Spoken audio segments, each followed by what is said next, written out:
Vale, tinc un problema que vaig a solucionar ara mateix, que és que jo, durant tot el vídeo que veureu ara, estava així, assentada. Ara l'he mirat i he vist que pues, se veu com lo Michelin, així, com tot feo. Veus com estic cucu? Però res, volia ensenyar que tinc un cos normal i corrent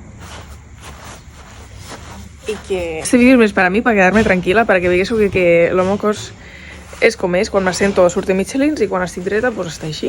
Lo important aquí no és el meu cos, sinó tot el contingut que hi ha al vídeo, ¿vale? Perquè també jo he d'aprendre a calmar-me el xotxo. Bueno, avui vull parlar de com estic recuperant la meva regla. Fa 10 anys que no tinc la regla. Estic una mica desesperada en el tema, però crec que estem posant llum a la foscor i ara vinc a explicar des del principi de com se'm va marxar fins al final de tot, fins al dia d'avui, ¿vale? Tot va començar quan jo tenia 14 anys. A mi em va vindre la regla normal i corrent, com a totes les adolescents, i la vaig tindre com 4 vegades de forma natural.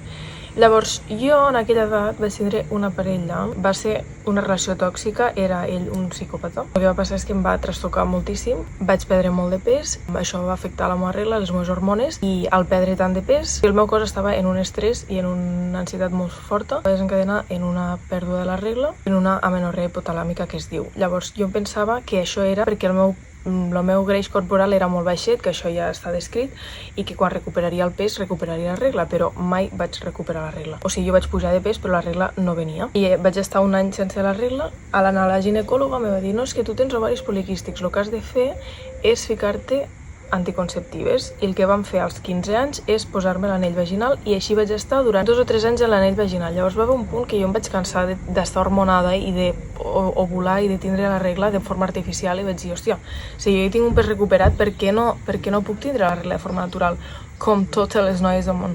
Llavors me vaig treure l'anell i durant un any no em va vindre la regla, tot i que jo estava en un pes normal.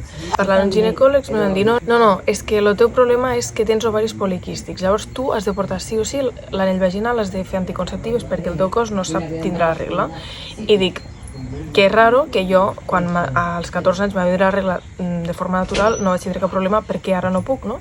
Total, que així vaig estar fins als 18, vaig tornar a fer el mateix procés, vaig treure l'anell, vaig provar suplementació natural, no em venia de cap manera, jo estava en un pes normal, llavors me vaig tornar a ficar el put anell, i fins a dia d'avui, que als 26 anys, és a dir, l'any passat, al juliol, vaig dir, vale, s'ha acabat, jo vull solucionar això de manera holística, vull tindre algun dia fills i vull estar sana. Al final ja no es tracta de fills, o sigui, vull estar bé jo. Al juliol de l'any passat me vaig treure l'anell vaginal en l'objectiu de no tornar-me-la a ficar mai més. Vull recuperar la regla de forma natural. Durant tot este any he anat a 4 ginecòlogues diferents, a 2 endocrins, i la meva millor amiga és metge i també està estudiant medicina holística integrativa, que estudia totes les hormones del cos i com funcionem. M'he fet 3 analítiques i llavors el que han vist és que les meves hormones estan bé, estan en rangos normals. El que tinc malament és que tinc molt d'estrès i molt de cortisol, i jo crec que això m'he donat pel trauma que vaig viure quan tenia 14 anys, i perquè, per molt que jo tingui un greix saludable, el meu cos no se sent estable, perquè jo l'estresso molt, perquè jo vaig a fer curses molt llargues, perquè a vegades hi ha dies que no menjo hasta l'hora de dinar i llavors el meu cos sent que necessita fuel, perquè tinc dinàmiques que vaig aprendre quan era petita que són molt tòxiques, de no cuidar bé el cos, de fer ayuno, que a vegades està indicat per a gent, l'ayuno intermitente, coses pràctiques per a reduir el pes, però no és el meu cas, i això l'únic que fa és trastocar més el meu sistema nerviós, les meves hormones. El que diuen les analítiques és que tinc molta hormona masculina perquè no em relaxo, no em permeto relaxar, parar, no fer esport. Estos dies he trobat un canal de YouTube que és una coach especialitzada en amenorrea hipotalàmica, que és el meu cas, el que tinc jo. I explica que ella, o sigui que tu pots tindre amenorrea i estar en un pes inclús de greix saludable i tindre amenorrea, perquè al final no es tracta del greix, sinó de les pràctiques i de com el teu cos se sent de segur, perquè jo puc tindre este greix, però si avui no menjo res i demà m'ho menjo tot, el meu cos està dient, però què està passant? Això és molt estrès, no? I és el que em passa a mi. Esport, jo faig esport molt intens, hi ha dies que menjo poquet, hi ha dies que menjo molt, llavors això ho hauria d'estabilitzar, ¿vale? No fer picos de ara molt, o sigui, descanso un dia i estic descansada, torno a matxacar-me que flipes. No, o sigui, no hauria de ser així, hauria de ser estable. I jo el que vull al final no és deixar de fer esport, jo el que vull és fer esport però tindre les hormones i el cos sa.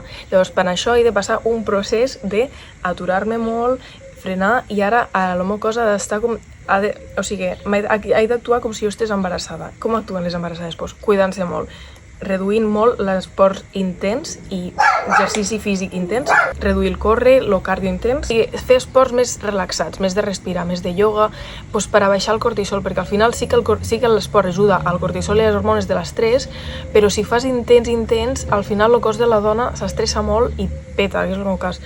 És molt millor fer esports suaus, ara mateix per a mi, i en això m'enfocaré. Com si estigués embarassada, jo descansar, menjar, i el que més difícil és per a mi és que jo soc una persona superperfeccionista i superproductiva, i a mi que em digues que he de descansar és una patada en tota la panxa, però i fins i tot el descans ho vull fer productiu, és que és el meu problema, vale? Que jo no sé descansar.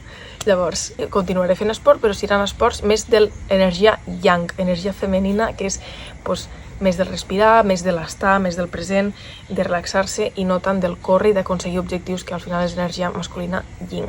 Aniré documentant per aquí tot el meu procés hormonal de com estic recuperant.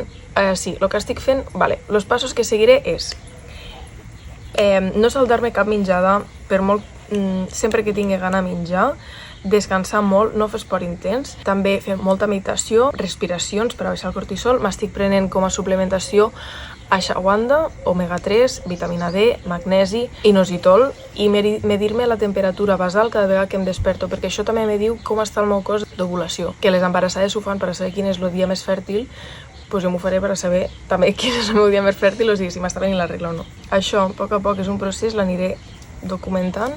Espero no tornar-me loca perquè me conec i sé que em costa molt descansar, però bueno, s'ha de passar per aquí per estar millor. I ara simplement he d'existir com una planta i regar-me i donar-me de menjar i estar al solet per estar tranquil·la, bé, i que tot surti com ha de sortir i jo estar millor que mai. Una cosa que també m'està ajudant molt en aquest procés és explicar-ho a la gent més propera, a la meva família, als meus amics, perquè sàpiguen, perquè no me forcin a fer esport i a fer pràctiques que vagin en contra del meu objectiu, no? Durant aquest temps jo he d'acceptar que potser pujo de pes i de fet és l'època ara mateix de la meva vida que més pes porto a sobre, en plan, que més grossa estic i no estic grossa, o sigui, ja es veu realment on radica el problema, en el meu baix pes, que sempre he tingut aquesta obsessió, i sempre he tingut obsessió en fer més, en no descansar, no parar.